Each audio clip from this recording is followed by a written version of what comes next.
dalee nag jàmm dëgg moo di moytu ka lay jaay ba tax nga gëm la mu wax yow rek a xam say ayib seetal na ngay defaroo bindikat ba yokku ca ne ku regg yëg ko ku xiifit xam ni lekkuloo tus kon bul déglu ñi naan la yaa regg ndax kon nga loru reddition des comptes yi tàmbali na l'observateur ne homme d'affaires bi di Abdoulaye Sylla takk der yu division des investigations criminelles démb lan ko woolu déglu ko diiru fukki waxtu te lépp nag moo ngi jëm ci lengoy or yoo xam ne xayma gi toll na ci ay milliards ci xaalis CFA journal Futur Média bi dellu si ci enquête bi ba ñuy xibaar avion ba yaboon lengo ya ak date ba mu ko yaboon homme d'affaires bi itam joxe ab version laataa ko takk der yi bàyyi waaye dafa war a dem wuy jiwaat libération ne tey laa leen di wax la tax takk der yi tekk bët Abdoulaye Sylla ba tax ñu woolu ko ak di ko bàyyi xel journal bi ne dafa am ak roppalaan jet privé bu yàpp 2 junni ak juróom-ñaari téeméeri kiloy or génn ak moom réewum Sénégal bi gaa yi gëstoo ci leen gis ca ordre ba turu homme d'affaires bi la di Abdoulaye Sylla boobaak léegi ci la ko gaa yi tegee bët soupçonné ko ndax njort ne waa ji mooy transporter li mu urus bu nuy toll ci kanamu takk der yi nag Abdoulaye Sylla dafa weddi lépp ba mu set source aane Abdoulaye Sylla kay démb gaa yi mayuñu ko fu mu yàkkee nakam waaye yéenekaay bi nee na mbir mi ñu koy tudd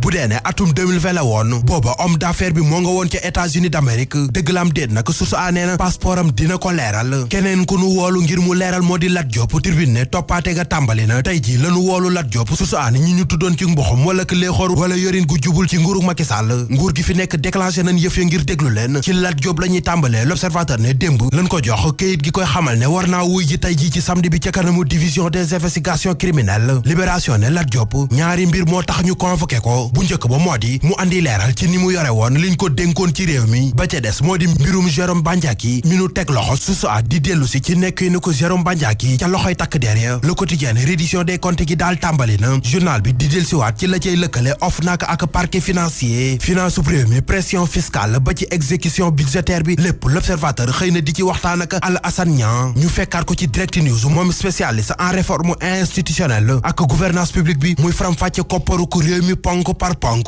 koppar itam mooy amali élection yooyee journal ne fa nee na gaa yi fari ci ku jéggi piisunu ko xool jàkk lañ ko def ñi nu gëjoon a dégg sax ca présidentielle yaak léegi génn nañ di wax Walf Quotidien mel ni ku naan waxtu wax moo jot journal bi di def taxaw seetlu ci booloo ku jéggi la ca am ne njariñ ak la ca mën na am ne njeexintal l'observateur ne PDS kay la kenn xamul fu mu jëm Sud du Quotidien lu ci mën di am daal élection yi diir bi gàtt na processus électoral bi jur na coow tax ba état bi di tàllal loxo parti yépp ngir ñu xool cay pexe Abdoul Mbaye ci bés bi la journée lu jëm ci processus électoral bi bu tëddoon ba xaaju guddi ñu yee ko ne Pastef mu ngay wéyal njuuj njaaj ya ca amoon du ko mas a gëm Théodore Montaigne ne lii li muy xeeñ moo di ne ay anti démocrate ñooy jiitu ci jàkka taxuta doon ilimaan lii quotidien ñi jiitu woon ci yenn pegg yi ci Ndakaaru ñu am fa place wala ñu lal fa di jaay fépp foo xam ne nag dañ koy yittewoo ci Dakar ci JOJ 2026 yi na nga wàcc ndax ministre de l'intérieur nee na ñëpp la ñuy yëkkati bés bi la journée général bi geetaroon na boole ci artu jëm ci déguerpissement inondation ya ca Touba Walf Quotidien nee na am na koñ yoo xam ne ndox ma tàmbali naa ngees waaye te des na ba tey le public ne boroom dëkk ba di Serigne Mountakha Bassirou Mbacké moom déclenché na plan Orsegam moo ngay def la ko war ca dëkk ba boroom réew mi di président Bassirou Diomaye Faye day génn réew mi lii Quotidien ca New York la jëm war faa fekk ji juróom-ñaar fukk ak juróom-ñeenteelu assemblée générale bu mbootaayu xeet yi di ONU ñu nar faa waxtaane justice di yoon ak paix di jàmm journal bi ne waaye te dina fa fekk ndombal tànk lu nu takkal doomu réewam lii Quotidien Tribune ak Bës Bi Le Jour ñoom ñëpp ñoo xëy di ñu xibaar ne Serigne Mbaye Thiam mi fi nekkoon ministre éducation nationale yore woon fi itam ndox meek assainissement bi nommé nañ ko envoyé ak conseil au niveau bu partenariat mondial pour l'éducation démb la xibaar bi jibe ca Washington fés fépp ci àdduna bi law ba egsi ci réewum Sénégal bilém ndombal tànk nag li ko may bokk na ci xarañte gu mu wane ci njàng mu suufe mekk mu digg doomu mi fii ci Sénégal itam xale yu jigéen li ñu xewal léegi te yokk ca seen loxo moo di tatouage enquête yéenekaay mi ci defum enquête xëy na becc ko ci waxatam ba ñuy wax ni xale yi di tatoué ab dermatologue ci biir journal bi nee na produit bi ñuy utiliser ngir def tatouage